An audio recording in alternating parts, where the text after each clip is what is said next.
안녕하세요. 닥터유 유태우입니다. 오늘의 주제는요. 내 아이의 병은 비교병입니다. 비교병. 비교병은 이제 닥터유가 만든 용어입니다. 아이들이 정말 질병과 고통으로 신음하는 경우가 굉장히 많죠.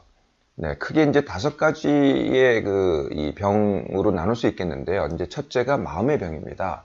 두 번째가 신체 기능의 병, 세 번째가 폭식과 비만, 네 번째가 관계가 힘듦, 네, 다섯 번째가 학업이 힘든, 이렇게 이제 모두 5가지인데요.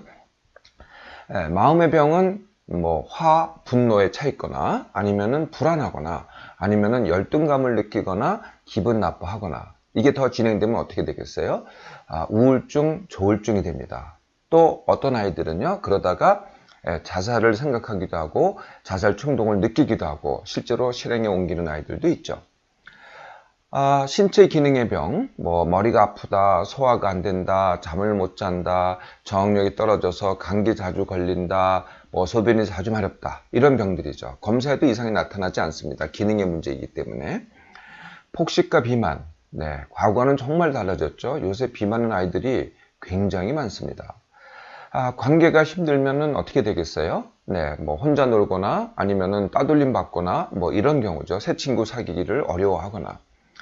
학업이 힘들다. 네, 학업이 힘들면은 딴 쪽으로 갑니다. 네, 게임 중독으로 가거나 스마트폰을 붙잡혀 있거나 이렇게 되는 거죠. 자, 이런 이제 질병과 고통에 이제 내 아이가 시달려요. 그러면 엄마는 어떻게 하겠어요? 어떻게 하든지 고쳐보려고 하겠죠. 네, 고쳐보려고 해서 하다 안 되면은 어떻게 해요? 이제 병원에 데려갑니다. 네, 병원에 데려가면은 반드시 진단을 하고 병명을 붙이죠. 네, 의사한테 데려가면은 저도 그렇습니다만은 반드시 병명을 붙이고 진단을 합니다.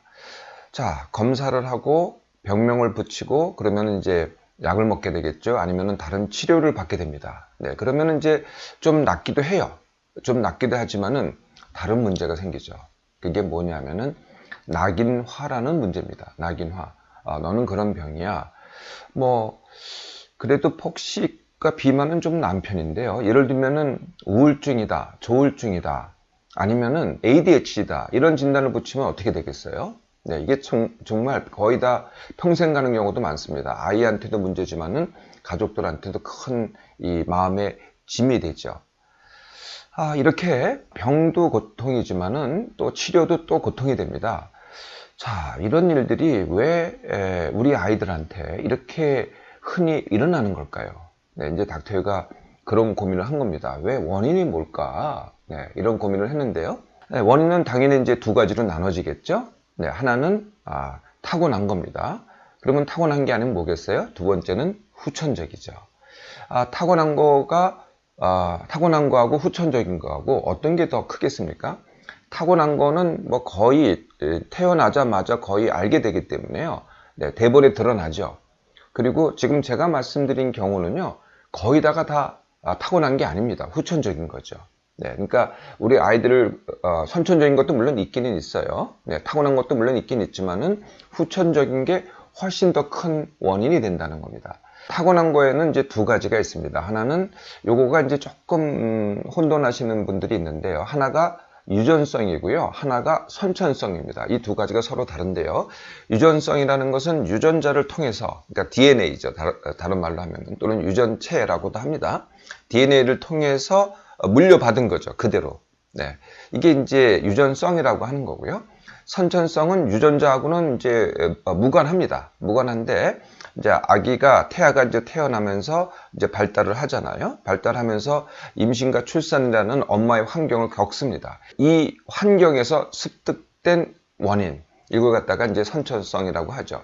선천성 기형, 이게 유전이 아닌 경우가 많다는 거예요. 그러니까 선천적인 환경에 의해서 기형이 된다는 거고요. 선천성 감염 중에도 선천성이 많죠. 선천성 매독, 선천성 루벨라, 네, 선천성 푼진, 네, 이런 것들도 이제 선천성이 되는 거고요. 제가 일전에 한번 소개했던 동성애, 이것도 이제 유전성도 일부 있기는 합니다. 그런데 선천성이 훨씬 더 강하죠. 이렇게 선천성이 있긴 하지만 이건 거의 대본에 드러나고 극히 일부에 불과합니다. 대부분은 다 이제 후천적인 원인을 갖고 있는데요. 후천적인 원인은 거의다가 배우는 거죠. 네, 배우는 겁니다. 새로 습득이 되는 거니까. 네, 후천적인 원인의 가장 큰 게 뭐겠어요? 네, 1번이 당연히 힘듦과 지나침입니다. 네, 제가 성인한테도 항상 1번을 뭐라고 말씀드렸어요? 그게 힘듦과 지나침이다. 아이들한테 무슨 힘듦과 지나침이 있냐? 뭐 많은 이제 이 부모님들이 또 성인들이 그렇게 생각을 해요. 근데 성인들한테 힘듦과 지나침은 스트레스죠. 네, 스트레스는 누구나 다 있다 그러죠. 네, 마찬가지입니다. 아이들한테도 있거든요. 물론 갓난아기는 없습니다. 네, 갓난아기는요, 네, 힘듦과 지나침이 아예 없죠. 사실 동물들도 없습니다. 네, 있어 보이지만은 없습니다. 사람이 키우는 개, 고양이나 있지, 타고날 때는 네, 자연 상태에서는 힘듦과 지나침이 없다는 거죠. 아기가 막 그냥 자지러지게 울어요. 이게 힘들어서 우는 게 아니라는 거죠. 그냥 아기가 하는 거죠. 아기가 하는 게 뭐겠어요? 먹고 자고 싸고 놀고 그 다음에 울고, 네, 이거거든요. 그냥 아기의 의사 표현입니다. 이게 힘들어서 그런 게 아니고요. 그래서 힘듦과 지나침은 그 이후로 습득되는 것, 다시 말하면은 배우게 되는 거죠. 자, 어떻게 힘듦과 지나침을 갖다가 배우게 될까요? 크게 이제 두 가지입니다. 네, 하나가 비교라는 겁니다. 비교. 예, 비교. 남과의 비교가 되겠죠. 예, 두 번째가 이제 기본적으로 한 사람으로 살아가려면 생활 능력이 있어야 되고 관계 능력이 있어야 됩니다. 네, 이게 이제 미성장이 되는 경우죠. 네, 이러면 또 힘들지 않겠어요? 기본적인 생활 능력, 관계 능력의 미성장. 이게 또 다른 이유입니다. 네, 이거는요, 제가 또 오늘은 이제 비교에 대해서만 집중을 하고요. 예, 이 두 번째 원인에 대해서는 다음 시간에 다시 다루도록 하겠습니다. 비교를 어떻게 학습하게 될까요? 네, 당연히 엄마 또는 아빠로부터 학습이 되는데요. 누구랑 비교를 할까요? 네, 형제 간 비교입니다. 네, 그러니까 형제를 통해서 비교를 하고 그것을 학습하게 되는 거죠. 너는 형하고 어떻게 이렇게 다르냐? 뭐 이런 말이라든지, 형의 반쪽만 닮아봐 라든지, 또 이런 말은 어떨까요? 첫째는 말을 잘 듣고요. 네, 그러니까 무심코 이제 우리가 이런 말을 하잖아요. 이게 바로 비교입니다. 네, 어떤 부모님들은요, 그런 얘기를 절대 안 한다 그래요. 네, 절대 안 하더라도요, 말을 안 하더라도 내가 속에 그런 마음을 품고 있잖아요. 네, 이렇게 내가 비교하는 마음을 품고 있어요. 얘는 어떻고, 첫째는 어떻고, 둘째는 어떻고, 네, 이런 마음을 품고 있잖아요. 네, 그러면 그게 그대로 내 아이한테 전달이 됩니다. 내 아이가 그거를 말로 안 해도 느끼게 되거든요. 그러니까 비교를 배우게 되는 거죠. 네, 첫 번째가 이제 형제가 되겠고요. 그 두 번째는 누구가 되겠어요? 네, 남이죠. 남. 그 남은 첫 번째는 내 주위에 있는 내 아이 같은 남입니다. 네, 그걸 갖다가 뭐라 그래요? 엄친아, 엄친 딸이라 그러죠. 엄마 친구의 아들이 있는데 걔는 그렇더라. 이렇게 되면은 이제 비교가 되는 거죠. 엄마 친구의 딸이 있는데 걔는 어떻더라. 그러면은 이제 그걸 갖다 이제 내 아이한테 얘기를 해주잖아요. 네, 물론 이제 잘하라고 하는 얘기지만은 그게 이제 바로 비교라는 겁니다. 이 학교에 가서요, 선생님한테 부탁을 해요. 내 아이는 좀 특별하게 좀 이런 문제가 있으니 좀 특별한 관심을 가져달라. 이렇게 되면은 벌써 내 아이가 비교가 되는 거죠. 다른 아이들하고 내가 달라지니까. 이렇게 이제 주위에 있는 아이와 비교하는 게 있고요. 더 나아가서는 다수와 비교하는 게 있어요. 왜 내 아이는 느리지? 네, 성장이 느리다든지 뭐 발달이 느리다든지 하면은 이게 누구랑 비교를 하냐면 옆에 있는 애들하고 비교하는 게 아니고요. 그냥 보통 아이들, 네, 그러니까 다수하고 비교를 하는 거죠. 더 나아가면요, 이런 말을 우리가 쓰죠. 네, 우리 아이는 잘하는 게 하나도 없어요. 네, 이게 잘하는 게 없다는 게 무슨 뜻일까요? 다른 애들에 비해서 잘하는 게 하나도 없다, 이런 뜻이죠. 네, 사실은 잘하는 게 많습니다. 그런데 다른 아이들에 비해서 잘하는 게 없다. 또 비교가 되는 거죠. 그래서 다수의 또래의 다른 아이들과 비교하는 겁니다. 이제 이게 두 번째고요. 이제 더 나아가면 어떻게 되겠어요? 이제 그러니까 더 나아가면은 비교를 하는 사람, 이제 내 아이가 있는데 이제 부모가 비교를 하잖아요. 네, 비교의 대상은 형제, 그 다음에 남이 되는데요. 이 비교를 하는 사람, 즉 비교자가 점점 확대가 돼가요. 누가 또 그러냐면은 선생님이 알게 모르게 그럽니다. 아이가 학교를 가는데 학교 선생님이 알게 모르게 아이들을 갖다가 비교를 하는 거죠. 또 더 나아가면은 이제 형제끼리 스스로가 비교를 합니다. 처음에는 부모가 가르쳐 줬는데요. 네, 알게 모르게. 그런데 나중에는 형제끼리 서로 비교를 하죠. 또 부부끼리, 같은 학생끼리 또 비교를 합니다. 이렇게 이제 점점 확대가 돼 가는 거죠. 이렇게 이제 확대가 돼 가면은 최종적으로는 어떻게 되냐면요. 아이가 스스로 배웁니다. 그 스스로 자꾸 비교를 하게 되죠. 내가 남을 쳐다보고, 형을 쳐다보고, 형제를 쳐다보고, 또 그부를 쳐다보면서 비교를 합니다. 쟤는 왜 나보다 뭔가를 잘하지? 쟤는 왜 이렇게 공부를 잘하지? 나는 왜 이렇게 모자라지? 나는 왜 이렇게 뭘 못하지? 라고 스스로 비교를 하게 되는 거죠. 네, 그러면 어떻게 돼요? 네, 그러면은 이제 급기야 열등감이 되고 자존심이 낮아지고 이렇게 됩니다. 내 아이와의 관계하고는 다르게요. 내가 어떻게 사느냐가 또 내 아이에게 그대로 옮겨집니다. 우리가 성인이 돼서요. 동창회 가면은요. 이게 동창회가 바로 비교를 하는 곳입니다. 네, 동창회 가면은 주로 뭘 하나요? 잘 나가기를 비교를 합니다. 누가 승진을 했어. 남자들 동창회 가면 어떻게 해요? 누가 승진을 했어. 누가 돈을 많이 벌었어. 이거 가지고 이게 이제 주로 주된 얘기가 아니겠어요? 예, 그거 가지고 칭찬도 하고, 박수도 쳐주고, 이렇게 하잖아요. 여자의 동창회를 가면 어떻게 되겠어요? 여자도 똑같습니다. 예, 여자의 잘 나가기를 하죠. 여자의 잘 나가기는 뭘까요? 자녀를 갖다가 좋은 대학에 보냈어. 또 아니면은 좋은 곳에 대기업에 취직을 시켰어. 아니면은 남편을 갖다가 승진을 시켰어. 네. 이렇게 또, 이게 이제 또, 여자들의 잘 나가기죠. 이거 가지고 또 비교를 하기 시작합니다. 이렇게 부모들이 살잖아요. 네, 그러면은 비교를 하면서 살잖아요. 네, 그러면은 그대로 자녀가 그걸 배웁니다. 특별히 가르치려고 하지 않아도요. 알게 모르게 그게 나타난다는 거죠. 비교는요, 우리 가정에만 있는 것이 아닙니다. 내 아이만 있는 게 아니고요. 우리 사회의 가장 보편적인 현상이 아닐까 싶어요. 네, 우리 속담에 이런 거 있죠. 네, 사촌이 땅을 사면 배가 아프다. 네, 이것도 비교죠. 남의 떡이 더 커 보인다. 이것도 비교입니다.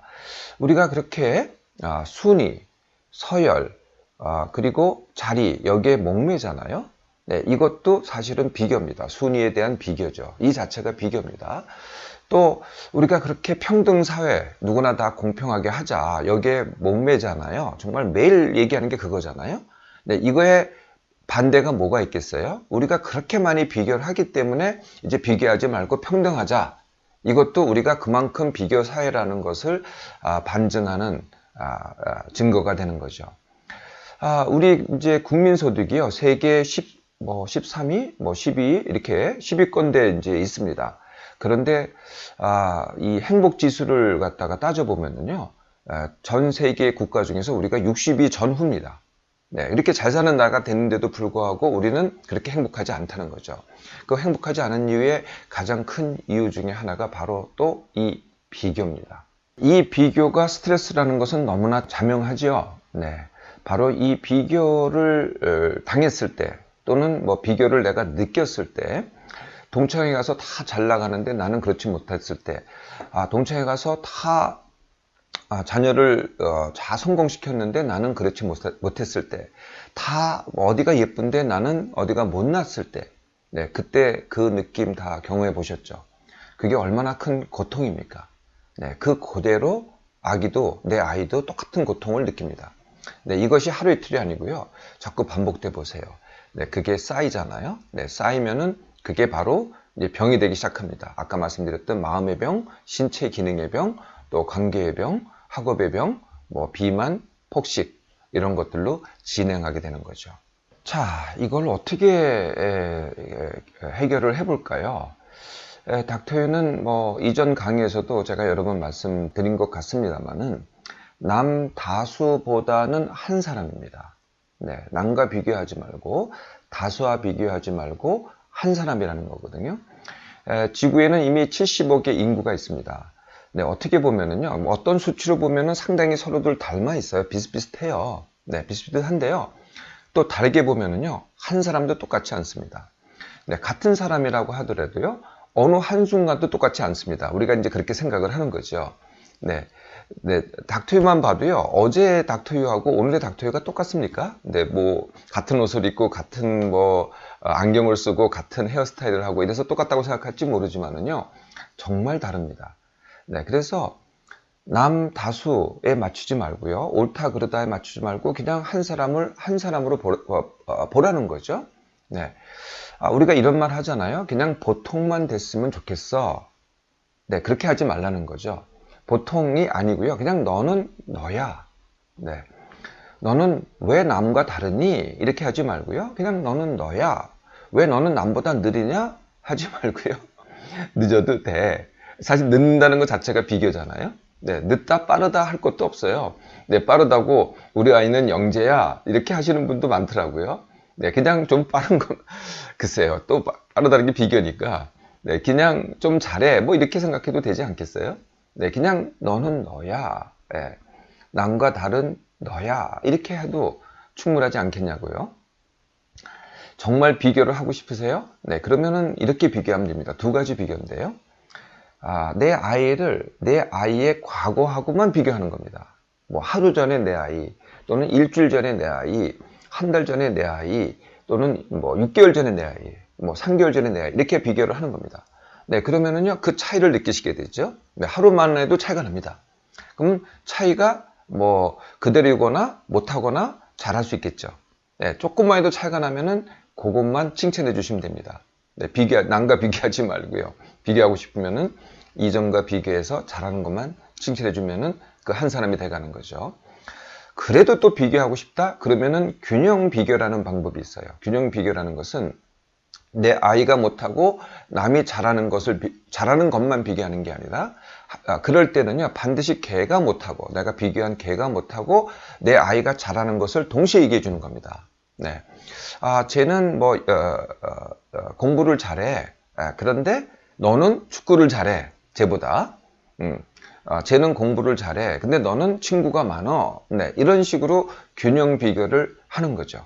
그리고 정말 중요한 거는요, 내가 남과 비교하지 않고 사는 겁니다. 부모로서. 내가 남과 비교하고 살잖아요. 네, 그래서 내가 뭐 더 낫느니 더 못하느니 이런 생각들을 하잖아요. 네, 그러면은 내가 그거를 내 아이한테 가르쳐 주지 않음에도 불구하고 그대로 전염이 됩니다. 그래서 내 아이한테 비교를 가르치지 않는 방법, 네, 내가 비교를 하지 않으면 됩니다. 누구나 그렇듯이 내 아이도 성장과 발달의 과정을 차근차근 겪어갑니다. 이 과정을 남과 비교함으로써 주눅들게 할 것인가, 아니면은 내 아이의 한 사람으로서의 장점을 살려서 마음껏 꽃피우게 할 것인가, 이게 모든 부모의 선택입니다.